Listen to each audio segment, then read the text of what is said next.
एक और बड़ा खिलाड़ी टीम इंडिया से बाहर, आयरलैंड सीरीज से बहुत बड़ी टेंशन। दोस्तों, हमें तो अपनों ने लूटा, गैरों में कहाँ दम था वाली कहावत बिल्कुल सही साबित हो रही है टीम इंडिया के लिए और यूं कहे बीसीसीआई के लिए।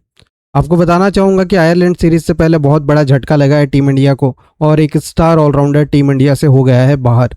जानेंगे कौन सा खिलाड़ी है और क्यों हुआ है बाहर, और मैं ऐसा क्यों कह रहा हूँ कि हमें अपनों ने लूटा, गैरों में कहाँ दम था। उसके पीछे की सच्चाई सब कुछ डिटेल में समझेंगे। लेकिन उससे पहले आपसे रिक्वेस्ट, अगर चैनल पर पहली बार आया हो तो चैनल को लाइक, वीडियो को लाइक, चैनल को सब्सक्राइब जरूर कर लेना और ज़्यादा से ज़्यादा शेयर करना वीडियो को अगर इन्फॉर्मेटिव लगे तो, क्योंकि आप लोग वीडियोस देखते हो लेकिन लाइक काफ़ी कम लोग कर रहे हैं, तो रिक्वेस्ट है लाइक ज़रूर करना। दोस्तों, टीम इंडिया की बात करते हैं। सबसे पहले तो आयरलैंड सीरीज़ की T20 स्क्वाड अनाउंस हो चुकी है, ओडीआई स्क्वाड भी अनाउंस हो चुकी है इंग्लैंड सीरीज़ के लिए और T20 स्क्वाड भी अनाउंस हो चुकी है इंग्लैंड सीरीज़ के लिए।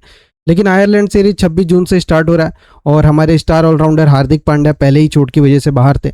अब भारत के हार्दिक पांड्या के विकल्प थे नीतीश कुमार रेड्डी, वो भी हो गए हैं इंजर्ड। अब हार्दिक पांड्या तो बाहर थे ही, नीतीश कुमार रेड्डी भी हो गए हैं बाहर।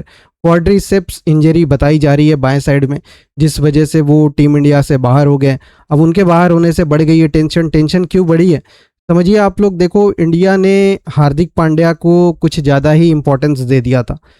ऐसा मैं इसलिए कह रहा हूँ क्योंकि जब हार्दिक पांड्या टीम इंडिया के ऑलराउंडर के रूप में खेल रहे थे तब बीसीसीआई और मैनेजमेंट ने अदर विकल्प पे, अदर ऑप्शंस पे देखना ही बंद कर दिया था और हार्दिक पांड्या को फ्यूचर के लिए परफेक्ट और हमेशा के लिए समझ लिया था कि वो हमेशा वही खेलते रहेंगे। अब देखिए, हार्दिक पांड्या हमारे अपने थे, उन्होंने ही धोखा दिया। पहले तो बड़े बड़े इवेंट्स से अनफिट होते हैं, पिछले 2 इवेंट से खेल रहे हैं, 2024 का T20 वर्ल्ड कप और 26 का वर्ल्ड कप।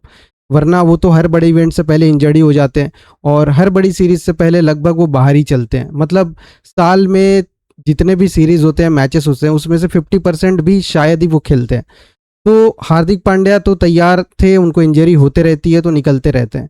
तो इसके बाद हमने क्या किया, बीसीसीआई ने क्या किया?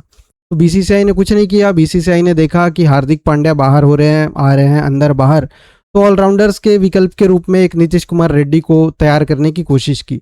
इसके अलावा बीसीसीआई ने आंख बंद कर लिया, दूसरे विकल्प को देखना बंद कर दिया। ऊपर से सोने पे सुहागा लेकर आया आईपीएल का impact player rule. Impact player rule ऐसा काम किया कि जितने भी हमारे पेस बॉलिंग ऑलराउंडर्स थे, यानी बैटिंग करते थे और थोड़ी बहुत पेस बॉलिंग, मीडियम पेस गेंदबाजी, उन सबकी गेंदबाजी करना बंद हो गया।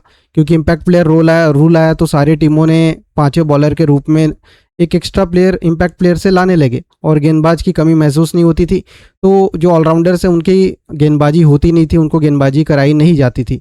इस वजह से हुआ क्या, जितने भी हमारे पेस बॉलिंग ऑलराउंडर्स थे, लाइक शिवम दुबे, रमनदीप सिंह, ये सब लोग कहीं खो गए, इनकी गेंदबाजी खो गई। शिवम दुबे अपनी बैटिंग से जलवा बिखेर रहे थे, इसलिए कुछ समय तक टिके रहे और बीच बीच में टीम इंडिया से खेलते हुए कभी कभी गेंदबाजी कराई गई, इसलिए टिके रहे। इसके अलावा आप रमनदीप सिंह को देखो, केकेआर ने बहुत कम गेंदबाजी कराई। नीतीश कुमार रेड्डी को भी एसआरएच ने काफ़ी कम गेंदबाजी कराई, लेकिन नीतीश कुमार रेड्डी हमारे विकल्प थे, हार्दिक पांड्या के हम ऑप्शन के रूप में देख रहे थे। अब नीतीश कुमार रेड्डी हो गए हैं तो बीसीसीआई चारों खाने चित है, किसको लेगा आप? तो सबसे जो फ्रंट रनर अप पे नाम आ रहा है वो आ रहा है सूर्यांश शेडगे का। सूर्यांश शेडगे का नाम इसलिए आ रहा है क्योंकि देखो, सूर्यांश शेडगे से भी पंजाब ने बॉलिंग नहीं कराई है, सिर्फ वो बैटिंग कर रहे थे।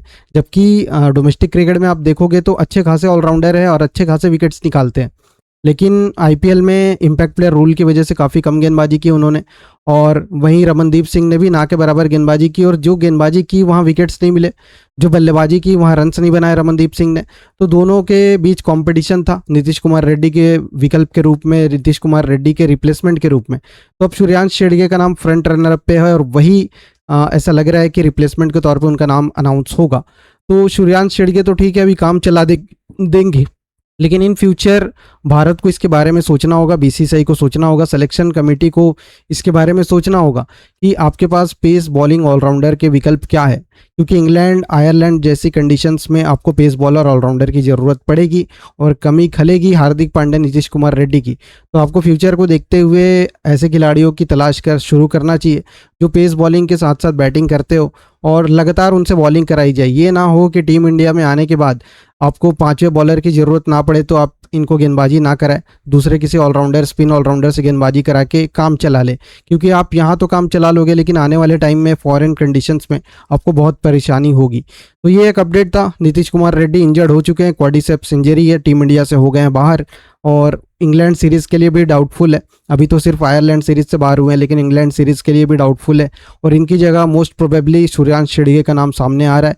अब देखते हैं कब अनाउंस करती है बीसीसीआई रिप्लेसमेंट, लेकिन ये बहुत बड़ी अपडेट थी जिसको लेकर ये खास वीडियो था। और भी अपडेट्स के लिए चैनल को लाइक, शेयर और सब्सक्राइब जरूर कर लें।